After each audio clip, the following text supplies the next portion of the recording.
This evening, Chairman of the Guyana National Council on Public Policy is wanted for fraud. But was it a mistake? Shareholders discuss how to make Guyana a small giant in the field of renewable energy. Minister Patterson speaks out on parking meter issue. His answer may surprise you. One company says it's found the cure for AIDS, cancer, as well as other ailments, and wants to prove it to the Ministry of Health. In the region, Haiti holds inauguration ceremony for newly elected president. And internationally, BBC examines the legal back and forth caused by President Trump's immigration ban.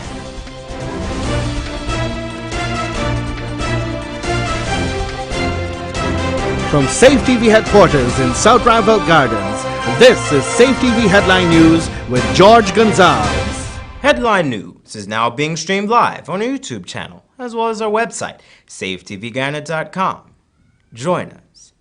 On Tuesday, the Guyana Police Force released a wanted bulletin for Dr. Philip Mozart Thomas. The wanted bulletin accuses the chairman of the Guyana National Council on Public Policy of committing fraud, but it may have been delivered prematurely. Andrew Weeks spoke with Dr. Thomas via Facebook and filed this report. Since the news broke that Dr. Thomas is wanted for questioning in relation to fraud which he allegedly committed between February 4th, 2016 and March 20th, 2016, Dr. Thomas, who is out of the country, told this reporter via a Facebook conversation that he is innocent of the crime. I am working out an arrangement whereby the commissioner and those people will correct what they had put inside of the space there. As for the allegation that the criminal probe which was filed by Cook-Up show host and communication specialist Alan Fenty suing Dr. Thomas for more than 400,000 Ghana dollars he lent him, Dr. Thomas said, It has nothing to do with that. Everybody making up their own story, man. If you go and look at another news caption, they talk about the $4 million owed for the summit and all kinds of stuff. It's all various versions of what is supposed to be the thing. It is, you know, so it has nothing to do with that, nothing to do with any of those things. Alan Fenty was one of the brain behind the formation of the GNCBP and was the communication advisor to Dr. Thomas. When I asked him how the relationship has gotten to this advance, Dr. Thomas said he is very disappointed with Alan Fenty, who he trusted as a good friend. As for the $4 million the former PPC government had sued Dr. Thomas for hosting the summit at the International Conference Center, now the Arthur Chung Conference Center, Dr. Thomas said a ruling on that matter is imminent. Listen. You know, Andrew, that lawsuit, I'm supposed to get a decision in that. Defamation action anytime now. You know, I brought in senior counsel from Trinidad to prosecute it, and you know, all that is all part. It's a whole quagmire of things that is happening, Andrew. So, allow me to sort it out. You understand? Okay. And I will get back to you, and you know, and we shall talk further about it. As a matter of fact, the police supposed to be correcting what they did. So I wanted to start from there. Andrew Weeks, Channel 2, Headline News. Thanks, Andrew. Mashramani is just 2 weeks away and already plans are in full swing. This morning, the minister within the Ministry of Education, Nicolette Henry, police commander of A Division, Clifton Hicken, and other officials walked through the Mashramani float parade route today. During the exercise, the team observed the possible encumbrances along the route. Other areas of concern were the vending spots, safety of patrons viewing the parade along Brick Dam, and those seated in the bleachers in Durban Park, the entrance and exit for the floats and revelers, as well as parking. A team from Trinidad and Tobago working for a company called Life Farm Global is in Guyana, and they are claiming that they have a miracle drug called laminine that has cured HIV among a number of other ailments. Andrew Weeks sat down with them and filed this report. The team is represented by Pastor Garth Senate of Trinidad and Tobago, Guyana Rep Pastor Mark McAllister, among others. And they are here to set up a Guyana chapter to help spread the Lamanine message. Pastor Garth spoke of how the Lamanine drug got started. Lamanine is made up of 3 basic food ingredients. One is an extract from an egg, which is called fibroblast factor. They extract it from the egg on the 9th day of fertilization. And then the other ingredient came from shark cartilage, and the other one came from a legume of peas. And these 3 ingredients came together to form this product. This discovery was made since way back in the 18th century by a doctor called John Davison, and he used it on his cancer patients and got extremely wonderful results. Okay. According to Pastor Sinet, the drug, which are in tablet form, has done healing powers to relieve you from stress and strain, improve your sleeping problems, your skin, increase energy and strength, mental and emotional boost, and the big one, cure HIV. When asked why the product is not used in hospitals around the world, Pastor Sinet said, Okay, well, that's a good question, because this product in particular could be used in the hospitals, because this product is in the PDR, what is called the Physician's Desk Reference. And it is also FDA approved in the United States of America. In other words, a doctor could go into what they call the doctor's Bible and see this product there and prescribe it for their patients. Right? But for some reason, because it's natural, it's not medication, it's food, doctors are not drawn to it, it's not pushed by the health facilities. the drug has cured many persons from HIV and cancer, according to the team, which used it in many places around the world. And they have the proof. One person who used the drug to cure her patients is a famous herbalist in Guyana, Sister Lynn. Appetite, they had amputated the breast, was so big, and now they have a little hole now in it, and it's like 3 weeks now. So it's not a long time. She had some hard tissues around like brick, now it's softened, lots of disappear. She's doing wonderful. See it happen in Jamaica, I've heard about it happening in Barbados, I see it happen in Guyana, it's happening in Trinidad and Antigua, right? So I have decided that I want to make a push, because there are a lot of people who feel they have to die in shame with AIDS. And this product is addressing. In Trinidad, I have young men, older women, everybody. This product is not only saying what it does, but we have the proof, evidence of what it's doing. That's why we know it's not only marketable, but it's going to last long. So it worked, because I see miracles with it. In a week time, tumor, cyst has passed out, young ladies. Good. First menstruation, fibroid gone. Lamanine and Immune are the drugs they use to cure numerous persons with HIV. The team will be meeting with Minister of Public Health, Walter Lawrence, to push their case to get the drug out to the public. They'll be hosting a public meeting at the Regency Suites at 4 p.m. on Saturday afternoon to share their stories and how persons can purchase the 30 tablets of Lamanine products. Andrew Weeks, Channel 2, Headline News. Thanks, Andrew. Coming up on Headline News after the break, Guyana hosts regional symposium on renewable energy, and Minister of Public Infrastructure speaks out on parking meter issue.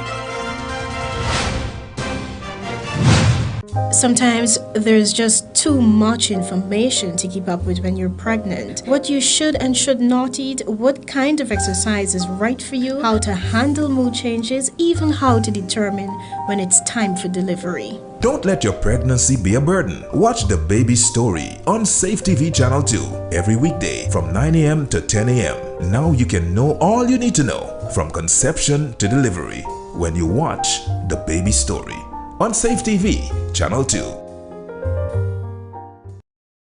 Yes, Guyana, it's finally here! The long-awaited Footsteps Customer Appreciation Day sale is back on Wednesday, 8th February. Get wholesale prices on 3 floors and our 2 Footsteps locations.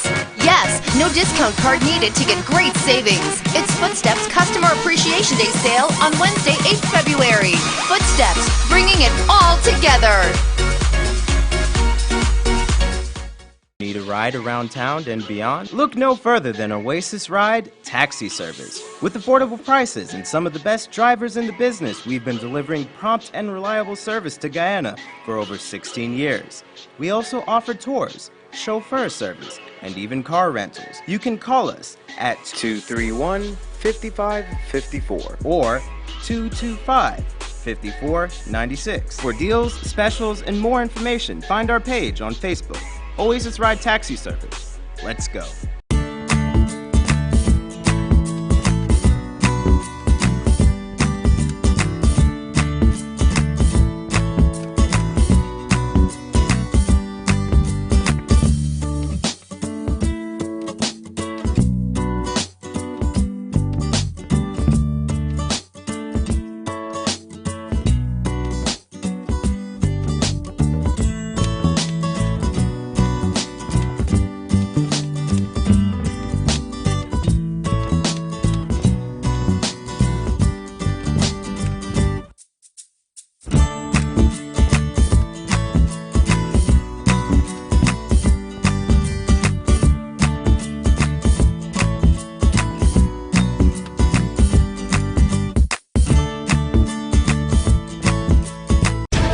Like people will try just about anything to lose weight these days.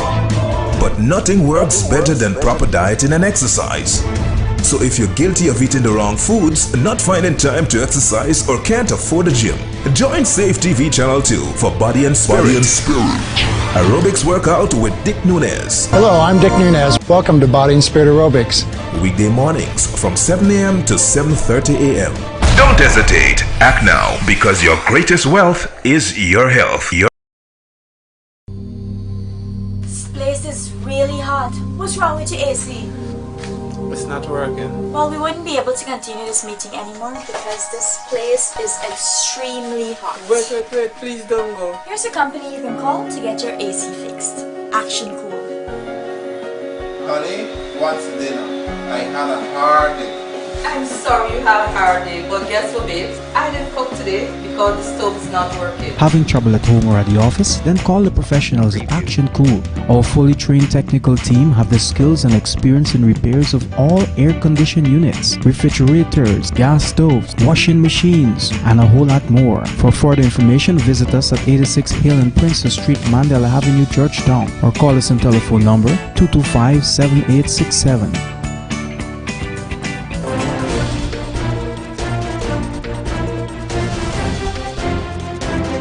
One Belgian professor believes that Guyana has the potential to become a, quote, small giant in the field of renewable energy. A symposium held this morning in Georgetown discussed ways on how the nation can best utilize its renewable energy resources. To use renewable energy is to work more with ecosystems at natural rates rather than against ecological processes and or at rates too high for ecosystems to accommodate. Developing countries are critical in this shift to renewable energy, as they are, or rather as they have the opportunity to redefine development as it relates to energy dependence. Today's symposium brought together the University of Guyana, Anton de Kom University of Suriname, and Catholic University of Leuven in Belgium. Professors, students, and experts gathered together to exchange knowledge on the development of renewable energy in the region. Guyana is in a very unique position. Despite its size, small developing nations such as Guyana can play a key role in the proliferation of new green technologies. This prospect is not lost on Catholic University of Leuven professor Dr. Johan Drijsden. We are both having the potential to become what we call small giants, lighthouses in our respective regions. Now, the smaller countries, both here and in Europe, have clearly found each other in recognizing the importance of teaching the game changers that will make this energy transition happen in reality, both here, both and in Europe. Dr. Dresden referred to the similarities between the two nations: a small size, larger, more powerful neighboring countries, and high energy costs often stymie growth. This increases the importance of smaller nations discovering development through affordable, renewable energy sources. Energy is no doubt a defining factor in the capacity of nations to advance to their respective stages of development. Indeed, I recognize, as some have come to define development, as one in which nations develop the capability to respond to their challenges. The keynote speaker of the event, Minister of Public Infrastructure David Patterson, emphasized the importance of developing solutions for sustainable development. He also expressed the government's full support of such activities. Renewable energy development will support a sustainable and diversified pattern of energy supply, which is a fundamental component for fostering economic growth and development. In order to support this transition from the use of imported fossil fuels towards renewable energy sources, the government is working to ensure that the appropriate frameworks are in place. It is hoped that ideas from this symposium would turn into solutions for the nation's transition into a fully green economy. We now give you an update to a previously reported story. The officer involved in the Monday night shooting on Fairfield Public Road, East Coast Demerara, has been identified and is under arrest. Assistant Superintendent Rovin Das is now under close arrest after shooting 46-year-old Bertrand Robertson of Rebecca's Lust. He is also under arrest for allegedly hiding a quantity of marijuana under a tree. Initial reports indicated that at around 11:30 on Monday night, Das was returning to Georgetown from Berbice when he decided to park his vehicle at the side of the road. This is when he was allegedly confronted by Robertson. Today, Guyana Chronicle states that the shooting victim offers a different series of events from what was reported. The victim, Bertrand Robertson, disclosed that the crime has been on the increase in the area. So, along with a few other villagers, he formed a vigilante group. On Monday, after seeing Das's car parked for quite some time, he gathered 2 more men to approach the car. However, as they neared the car, the officer allegedly lowered his window and shot Robertson twice. No questions asked. The men subsequently ran away from the car and contacted the police. It was at this time Das was allegedly acting suspicious and was seen hiding a parcel under a nearby tree. Police on the scene later found that it was a parcel of marijuana. The officer is being investigated for both the shooting and the discovery of the cannabis. Minister of Public Infrastructure and Alliance for Change executive member David Patterson said he is in support of the AFC position on the parking meter and calls for some level of compromise from the powers that be at City Hall. Andrew Weeks reports. AFC Executive Member and Minister of Public Infrastructure David Patterson, speaking on the sidelines after the launch of symposium on renewable energy at Regency Suite, said their point man, outgoing Deputy Mayor Sherrod Duncan, was doing exactly what the party position was on the parking meter project. No, the AFC has always said it out that the Deputy Mayor, the incumbent Deputy Mayor Sherrod Duncan, position, and with the public, if you check that, is the position of the party. So I'm surprised, and the Deputy Mayor has always raised his concerns, and we've always said we support his concern. We've always said that since it's a local issue, meaning local government issue, we turn the most appropriate person to speak should be Mr. Sherrod Duncan as a local representative, rather than having to have one of the other national leaders address it, because that's local democracy.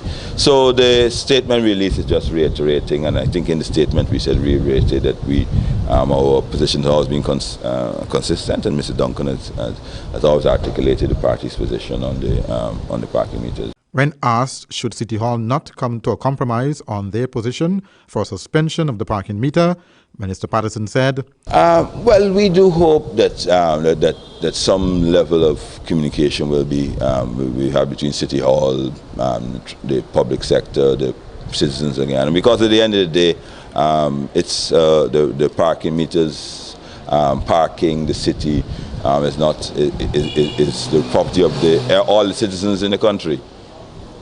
So we'd obviously hope without that, you know what I mean, like anything else, that some level of compromise can be reached. In a statement to the press yesterday, the AFC also stated that it was neither supportive or against the implementation of metered parking in Georgetown, Guyana, but after monitoring the implementation of the Mayor and City Council and the Smart City Solutions joint venture, it was of the view that the current arrangements do not appear to be in the best interest of the people of the city.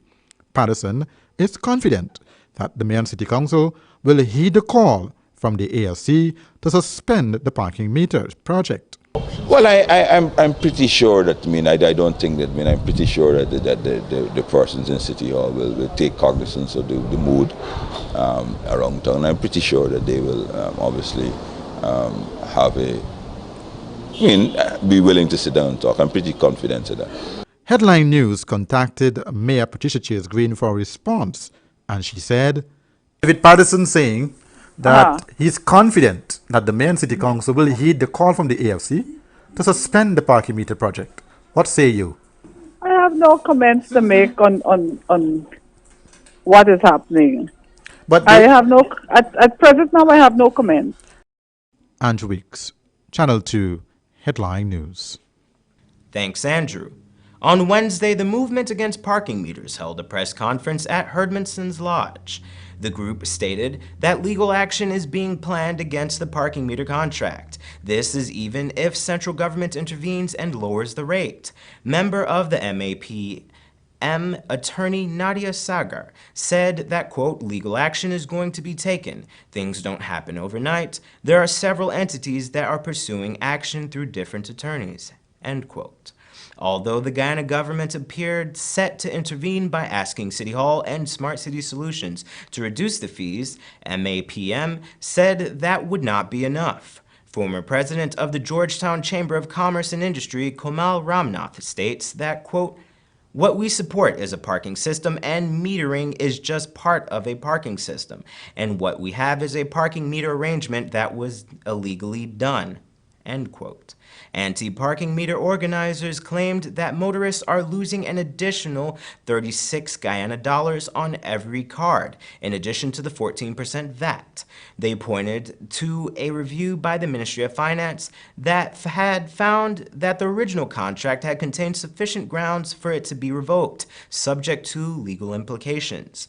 The review cited the need for feasibility studies that includes analyses of demand, socioeconomic cost-benefit, and risks, as well as technological options. The Private Sector Commission says the activation of parking meters in the city has caused a massive slowdown in the wholesale and retail sector of Georgetown. However, City Mayor Patricia Chase Green said that the feedback she has been receiving is that businesses are happy with the impact of the parking meters. City Hall says it is cash-strapped, and the 20% gross revenue from parking and associated fees will go a long way to funding the rehabilitation and maintenance of Georgetown. Still ahead, our regional and international news. Sometimes there's just too much information to keep up with when you're pregnant. What you should and should not eat, what kind of exercise is right for you, how to handle mood changes, even how to determine when it's time for delivery. Don't let your pregnancy be a burden. Watch The Baby Story on Safe TV Channel 2 every weekday from 9 a.m. to 10 a.m. Now you can know all you need to know from conception to delivery when you watch The Baby Story on Safe TV Channel 2. Yes, Guyana, it's finally here! The long-awaited Footsteps Customer Appreciation Day sale is back on Wednesday, 8th February. Get wholesale prices on 3 floors and our 2 Footsteps locations. Yes, no discount card needed to get great savings. It's Footsteps Customer Appreciation Day sale on Wednesday, 8th February. Footsteps, bringing it all together. Need a ride around town and beyond? Look no further than Oasis Ride Taxi Service. With affordable prices and some of the best drivers in the business, we've been delivering prompt and reliable service to Guyana for over 16 years. We also offer tours, chauffeur service, and even car rentals. You can call us at 231-5554 or 225-5496. For deals, specials, and more information, find our page on Facebook. Oasis Ride Taxi Service. Let's go.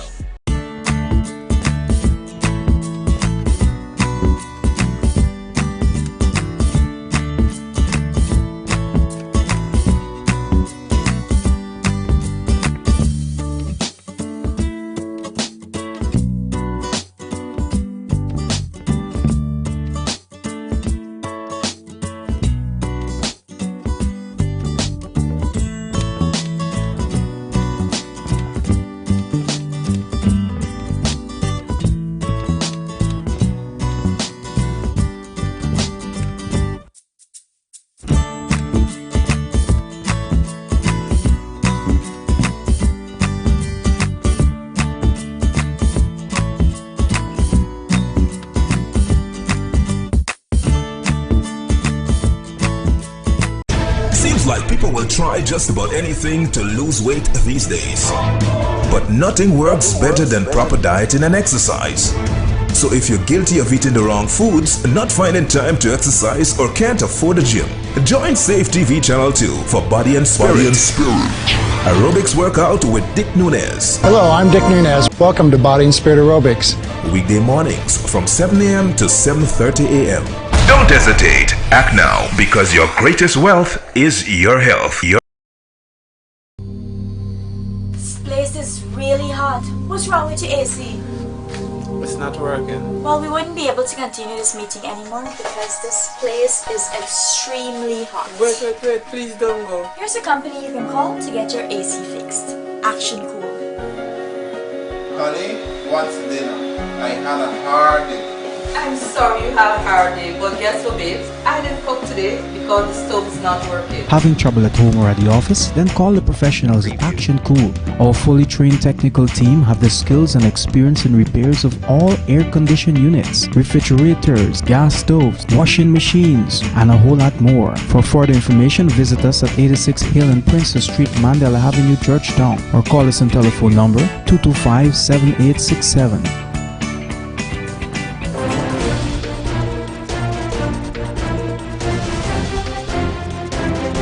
In news from the region now, after a year and a half of political crisis, Haiti has handed over power to an elected president. Jovenel Moïse now faces the task of creating jobs for the 70% of Haitians who are unemployed. He also has to deliver food aid to more than 1 million people affected by Hurricane Matthew last year. Al Jazeera's Mariana Sanchez reports from Port-au-Prince. He was known as Banana Man. Now Jovenel Moïse, a banana exporter without any experience in public office, was sworn in as Haiti's 58th president. I understand this task is not easy, but I'm here to tell you I will work hard to bring change to this country, to make sure all Haitians can have a better life. Today is a good day for Haiti and a good day for democracy. He began his career as an auto parts dealer. He rose to power handpicked by former President Michel Martelly as his successor. Moïse says he's the kind of person that gets things done. I want to be the bridge that connects people from the outside of the city to the capital. I want to be a president who will respect the constitution and defend our country. Moïse has a huge task on his hands. 70% of Haitians are unemployed, 60% live in poverty, and earthquake and hurricane victims are waiting for the new government to deliver on its promises. What many Haitians want is that Moïse can become a strong leader that can give them hope. Hope they can overcome the effects of natural disasters, unemployment, and a lack of food. Moïse won November's election with more than 55% of the vote. He'll govern with a majority in parliament, but he faces accusations of money laundering, something he denies. We need to... Former presidential candidate Mathias Pierre says Moïse will have to show he can fight corruption and unite a deeply divided country. I think by doing that, I think the president has a good chance of building the trust, because when people start seeing things, start seeing people at work, start seeing people working, I think there's a good chance to help the trust building aspect of his government. On Tuesday, many Haitians in the capital celebrated the end of a political stalemate that left Haiti without an elected president for more than a year. I supported him, and now I want him to get to work to bring jobs and security to our country. One of his first acts in office will be to persuade the international community to write a check for nearly $300 million, money to alleviate Haiti's immediate needs. Haitians are watching and waiting, depending on Jovenel Moïse to deliver on that and his other election promises. Mariana Sanchez, Al Jazeera, Port-au-Prince, Haiti. And internationally, politicians and protesters have had their say on the president's executive order on immigration. Now lawyers are getting in on the act. The BBC's Rajini Vadyanathan reports. Almost as soon as the ink had dried on President Trump's executive order, it was being appealed. Lawyers were camped out at airports. A number of different cases have come before the court. The first prevented US immigration officials from deporting anyone who'd come to the US from those 7 countries or as a refugee since the ban took effect. But it didn't take long for lawyers to challenge the executive order more widely, and cases have been filed from coast to coast. A court in Massachusetts temporarily halted President Trump's executive order, allowing those affected to fly to the US again. But then a week later, in a victory for President Trump, the same court ruled that that travel ban was back on. But it only took a day for the executive order to be blocked again, this time by a court in Seattle. Lawyers there argued that President Trump's travel restrictions would hurt their economy because they relied so heavily on immigrants.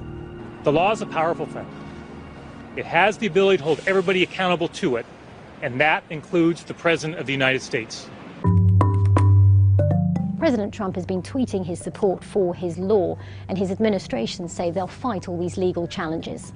And it's just frustrating to see a federal judge in Washington state conducting American foreign policy or making decisions about our national security. So we can expect these court rulings to go backwards and forwards. Whoever's on the losing side is likely to appeal, and so on. It could take months for this case to eventually reach the US Supreme Court, the highest law of the land, but it's likely that it will. The current confusion around President Trump's travel restrictions leaves those affected in a bit of a limbo. Donald Trump says his executive order is designed to keep Americans safe, but ultimately it'll be down to America's judges to have the final say. And that's Channel 2 Headline News for this Wednesday evening. As we take our leave, we invite you to find Channel 2 Headline News on Facebook, YouTube, and safetvghana.com. You can also tune in tomorrow morning at 6:30 for a rebroadcast, and Thursday evening at 7 o'clock for more news. For now, I'm George Gonzalez, signing out from this newscast. Thank you for welcoming us into your homes. You do have a blessed evening.